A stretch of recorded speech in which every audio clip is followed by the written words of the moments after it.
Maaf, kebanyakan perbuatan buruk terjadi bukan sekedar ada peluang melakukannya, tapi persoalan yang paling penting adalah didasarkan pada cara berpikir yang tidak tepat.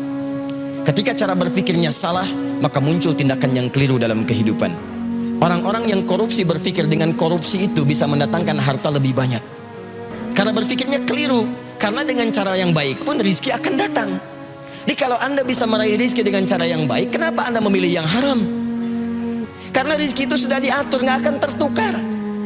Putri ada yang tertukar, putri yang tertukar sampai jadi sinetron. Menteri ada yang ditukar, tapi rizki nggak akan tertukar. Rizki Anda mustahil tertukar dengan orang lain, mustahil itu. Rizki kita itu sudah diatur. Yang belum teratur adalah surga kita semua. Jadi kalau Anda mencari rizki dengan cara yang halal, dia akan datang dan jumlahnya tidak akan berkurang. Demi Allah saya katakan, rizki tidak akan berkurang. Sifatnya diberikan sesuai dengan pas kebutuhan kita, sesuai dengan maslahat kehidupan kita. Misal, si fulan rizkinya 1 miliar, yang satu 1 triliun. Lihat sini, baik yang ini ataupun yang ini, ketika Allah berikan, itu bukan ingin menunjukkan si fulan sedikit, yang lain banyak, bukan. Tapi untuk menjelaskan kepada hambanya, walladzi qaddara fahada. Allah yang telah menetapkan semua ukuran kehidupan, yang dengan itu memberi petunjuk kepada hambanya, itu yang paling maslahat yang bisa ia gunakan. Yang ini diberikan 1 miliar, karena dengan satu bekal 1 miliar ini, itulah peluang dia lebih dekat kepada Allah subhanahu wa ta'ala. Karena dia diberikan kelebihan yang lain untuk mendekat kepada Allah, lebih dibandingkan dengan harta benda. Ada yang diberikan tenaga, memang cuma 1 miliar, sebulan didapatkannya 1 juta, kadang 500 ribu, kadang-kadang meningkat 10 juta. Dia merasakan dari sisi yang tidak terduga, tapi tenaganya banyak untuk bangun tahajud. Dia bisa mengalahkan nonton bola, dia bisa mengalahkan hal-hal yang lain. Dia hindari begadang, dipakai tahajud. Orang datang ke masjid saat adzan, ternyata yang adzan dia. Yang ini beda, tenaganya belum terarah untuk bisa memaksimalkan tahajud, puasanya belum konsisten, adzan belum mampu dilakukan, maka Allah berikan peluang untuk menyusul amalan yang lainnya dengan pendekatan harta benda. Diberikanlah kemudian kelebihan dibandingkan dengan yang ini dari sisi harta materinya. Apa motivasinya? Bukan untuk menegaskan status sebagai orang kaya, kalla, bukan itu maksudnya. Kalau cuman kaya, Allah sudah tunjukkan di masa lalu ada yang lebih kaya, namanya Qarun. Qarun saking kayanya sampai sekarang melewati masanya, itu masih diburu peninggalan hartanya. Akhi mau kemana? Samudra Hindia. Ngapain? Cari harta Qarun. Yang dicari harta Qarun. Dan belum pernah ditemukan ada orang mencari harta selain Qarun, tidak ditemukan. Tapi Qarun salah jalan. Dia gunakan hartanya hanya untuk sekadar berbangga, dan diabadikan kisah itu dalam Al-Quran, bukan untuk menjadi kisah yang kemudian banyak dikenang dan disampaikan atau bahkan didongengkan. Allah ingin memberikan gambaran bahwa sudah pernah terjadi orang kaya sombong dan hasilnya mengecewakan. Quran surah ke-28 ayat 76 sampai dengan 77-nya. Inna Qaruna kana min qaumi Musa fabagha alaihim. Qarun itu hidup di zamannya Musa, maka dia sombong dengan anugerah Allah. Bagha ala itu sombong dengan harta. Kalau togha itu sombong dengan kedudukan. Makanya ketika Fir'aun sombong disebut togha. Idhab ila Fir'auna innahu togha, bukan bagha. Tapi Qarun disebut bagha.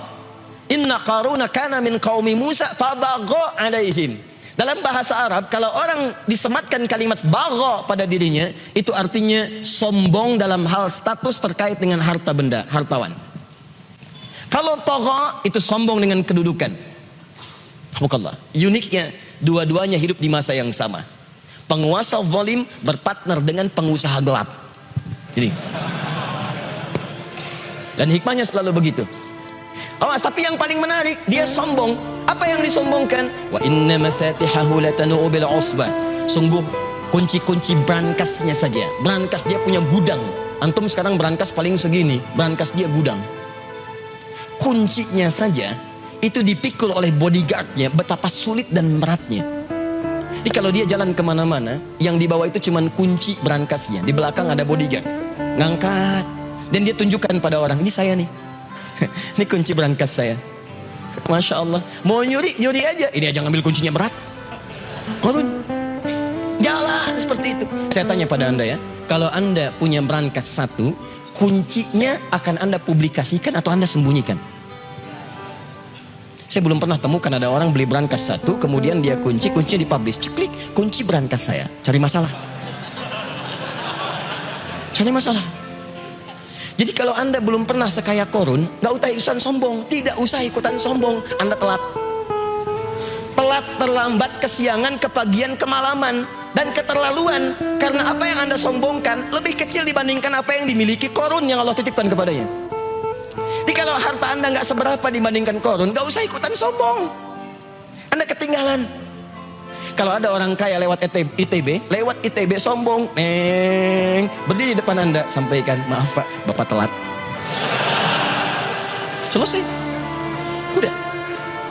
Dihancurkan oleh Allah, fakhasafna, kami tenggelamkan semuanya dengan harta-hartanya. Tapi kemudian turun kaidah, wabtaghi fima atakallahu daral akhirah wa la tansa nasibaka minad dunya. Saya titipkan harta ini terlihat seperti lebih, tapi sesungguhnya kata Allah, harta ini saya titipkan untuk mencari kemuliaan akhirat yang tidak bisa kamu kejar dengan potensi yang lainnya. Jadi Anda pulang ke rumah, coba lihat titipan mana yang Allah titipkan kepada kita secara dominan. Ada yang kedudukan, pakai kedudukan itu untuk beramal. Sebelum itu ditukar. Karena kaidah kedudukan tidak abadi. Buka Quran surah ketiga, Ali Imran. Dari ayat 26 sampai 27-nya.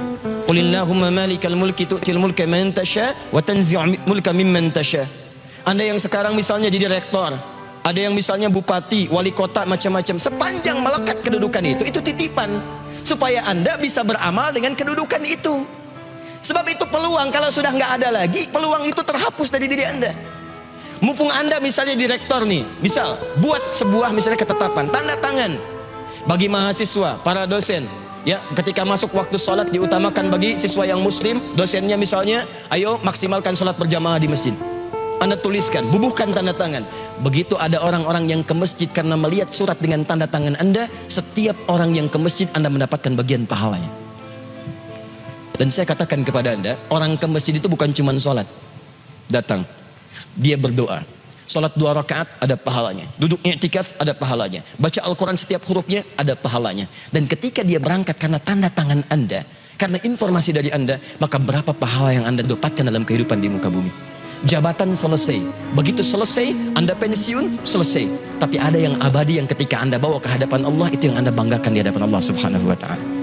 Maka teman-teman sekalian, kembali ke sini, segala yang Allah titipkan hakikatnya untuk mendekatkan diri kita dengan Allah Subhanahu wa ta'ala. Dalam konteks ini kita diminta oleh Al-Quran untuk saling membantu dalam kebaikan dan menghindarkan sifat iri hati yang membuat kita sulit untuk menjalin ukhuwah terbaik dengan sesama kita. Wala taj'al fi qulubina ghillan lil ladzina amanu.